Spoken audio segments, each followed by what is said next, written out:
If there was any doubt about the extent to which Trump is scared of Kamala Harris and simultaneously rooting against the United States in hopes that Kamala's campaign will be hurt, this should put that to rest. Amid today's poor stock market performance, Trump took to Truth Social with a multi-post tirade, writing, "Stock markets are crashing, job numbers are terrible, we are heading to World War III, and have two of the most incompetent leaders in history. This is not good." The next one read, "Japan down 12%, India down 6%, Germany way down also, US really bad. This is a preview of the world markets without Donald J. Trump in the White House.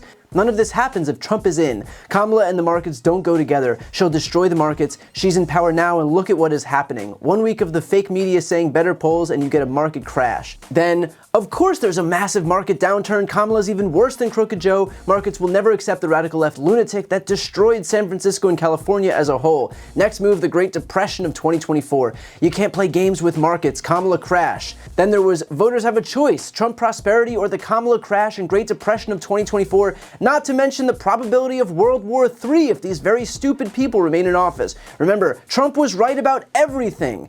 And then finally some desperate all-caps posts screaming Kamala crash into the void. Now, first of all, so as not to bury the lead, the market had one bad session in one of the strongest and longest-lasting ascendant markets in US history.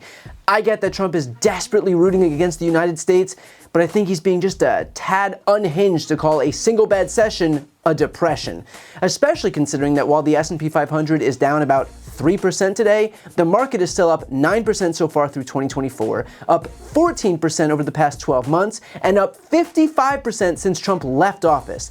Not exactly depression numbers, are they? Ask yourself too, if Trump is so certain that Democrats are bad for the economy, why hasn't there been a single Republican administration in my lifetime, including Donald Trump's, that's created more jobs than a Democratic administration? Why hasn't there been a single Republican administration that's had a lower unemployment rate than a Democratic administration? Why hasn't there been a single Republican administration in my lifetime that's had a stronger economy than a Democratic administration? Honestly, I get that Republicans love to play make-believe and convince themselves that they're the party of fiscal responsibility, but show me some actual numbers from the last 30 plus years that actually back that up. The only consistently bad thing for the US economy is Republican leadership. Like, the dude is so desperate for Americans to be hurting right now that he even uses the opportunity in his initial post to not just say that we're headed for a depression, but also that World War III is coming. How we're headed toward World War III is beyond me, considering this is the most united NATO has ever been, and NATO is the world's strongest peacekeeping organization in history.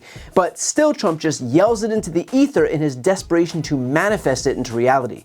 If you had to choose between who is more anti-US, between Donald Trump and Vladimir Putin or Kim Jong-un, at this point, I'd probably have to say it's Trump. But hey, America first, am I right? Now, you'll remember just a few months back when the market was continuing its surge, Trump posted, "This is the Trump stock market because my polls against Biden are so good that investors are projecting that I will win and that will drive the market up. Everything else is terrible. Watch the Middle East and record-setting inflation has already taken its toll. Make America great again." In other words, when the market is good, Trump gets the credit because the market is simply anticipating his return. But when the market is bad, then that has nothing to do with Trump and is merely a reflection on Kamala Harris and Joe Biden. Heads I win, tails you lose. So that we're clear, this is the logic of a very small child. Consider too, Trump is almost giddy at the prospect of a market downturn. This guy wants nothing more than for Americans to hurt so that he can exploit that pain for his own partisan benefit. If the market crashed for real, the happiest person on earth would be Donald J. Trump, because all he wants to exploit is your pain to help himself politically. Trump doesn't care about you, Trump cares about Trump. In fact, Republicans as a whole are beyond desperate to convince Americans that our economy is weak and that we're all doing terribly because they want voters to punish Democrats as the result of that. According to the Wall Street Journal, look how many people who say their own finances are fine, but the broader economy is bad. Respondents in all of the swing states claim that their finances are strong, but the nation as a whole is somehow a mess. That is by design. It is the result of a right-wing media machine convincing people that our economy is weak because Republicans use demagoguery to help themselves politically, and their job is to convince you that life is miserable under Democrats. And so even though individuals can see the reality about their own finances, because of course they can, still they're under the impression that the rest of the US is a disaster because that's what they're being told by right-wing media. This is what disinformation looks like in real time. Even Trump himself admitted that he wants the economy to crater. when there's a crash, I hope it's going to be during this next 12 months, because I don't want to be Herbert Hoover. The one president, I just don't want to be Herbert Hoover. This is a guy running to preside over the United States, hoping out loud that our economy crashes so that it'll hurt Joe Biden and Kamala Harris politically. Trump doesn't care about you, he cares about himself. In fact, it's not just Trump. It's borderline painful for any Republican to acknowledge any good news during the Biden-Harris administration. Here's what it looked like, for example, when Maria Bartiromo had to report on our historically strong economy through gritted teeth. This is a blockbuster report. This is much higher than anybody was expecting. 528,000 jobs created in the month of July is more than double the expectations, which called for job growth of 250,000.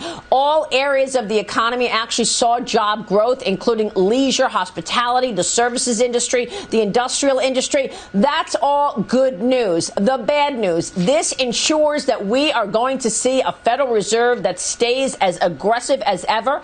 The markets right now are pricing in a 65% chance that the Federal Reserve raises interest rates by another 75 basis points in the next meeting, which is in September.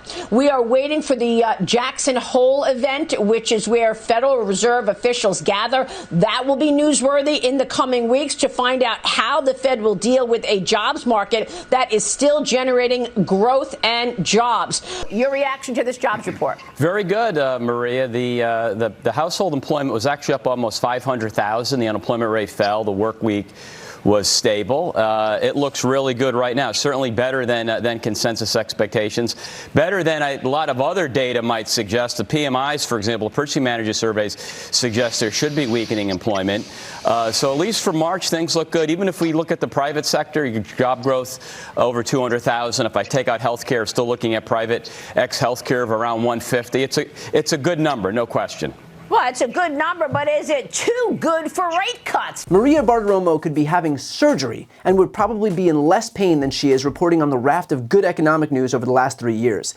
And again, the reason is clear. Republicans derive a benefit when Americans are hurting. So look, I get that Republicans want these numbers to crater. I get that they want nothing more than to have some evidence to point to in order to perpetuate this misnomer that Republicans are responsible stewards of the economy. But the truth, based on the actual numbers, is that that couldn't be farther from reality.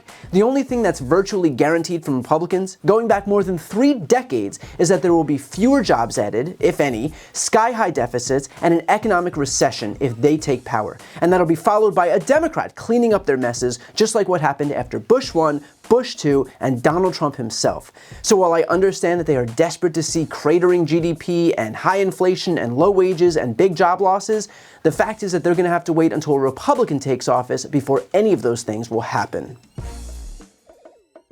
I've got a really exciting announcement. I've written a book. It's called Shameless. This book explores how Republicans have exploited their historical branding while attacking our democracy, how the media has proven itself a willful participant, and how Democrats can learn from this to rebalance the political scales and save our democracy. It has been a lifelong dream of mine to write my own book, and so I'd like to ask you to pre-order it by clicking the link right here on the screen. And if you buy within this pre-order period, your book is going to come with a signed nameplate. As you know, I've never had a single sponsor on my channel. I don't ask for money or anything like that, but if you're looking for a way to support me, this is hands down the best way to do it.